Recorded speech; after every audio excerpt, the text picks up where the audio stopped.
बरं, आम्ही हेही ऐकून आहे की ओबीसी आणि भटक्या विमुक्तांच्या मागण्यांसाठी पुणे जिल्हाधिकारी कार्यालयासमोर तुम्ही पोतराजाचा वेश धारण करून गेला होतात. म्हणजे हे असं लक्ष गिमिक होतं, नाही, लक्ष लक्ष वेधण्यासाठी. वेधून घेणं, अटेन्शन सिकिंग, काय म्हणा, काही म्हणा तुम्ही त्याला.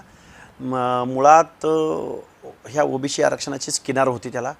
मी नेहमी या महाराष्ट्राला सांगत राहिलो की तुम्ही एका बाजूला जरांगींची मागणी रास्तही असू शकेल की आम्ही गरीब झालो, आमची 20 एकरावरून 2 एकरावर जमीन आली.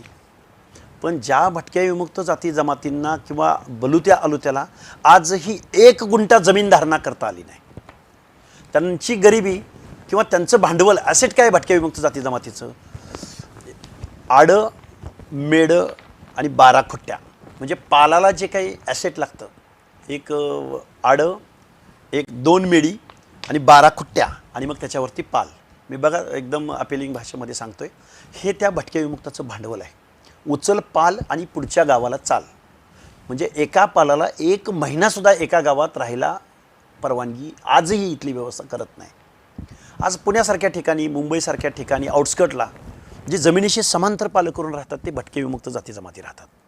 आजही त्यांना या स्वतंत्र भारतामध्ये अमृत महोत्सवी कालामध्ये ना सामाजिक न्याय भेटला, ना कुठल्या सुविधा भेटल्या, ना घर भेटलं, ना एज्युकेशनमध्ये येता आलं. निर्णय प्रक्रियेचा बाब तर अजून खूप दूर आहे. आणि मग या गोष्टींवरती मी माझ्या महाविद्यालयीन जीवनामध्ये लक्ष्मण मानेंची उपरा असेल किंवा लक्ष्मण गायकवाडांची उचले असेल किंवा श्रीम माटेंचं बंशीधरा तू कुठे रे जाशील ही कथा असेल किंवा अण्णाभाऊ साठेंची माकडीची माळ नावाची कादंबरी असेल, यांनी एवढं अस्वस्थ करून सोडलेलं होतं. मग अस्वस्थ होता होता होता एक दिवस दया पवारांची कविता वाचली, प्रचंड त्रास व्हायचा. दया पवार एका ठिकाणी म्हणतात, बरं झालं असतं गावची गुरं वळली असती तर, असल्या इंगळ्या ढसल्या नसत्या, अज्ञानात सुख असतं. ह्या जाणीवा होऊन करायचं काय पुढं?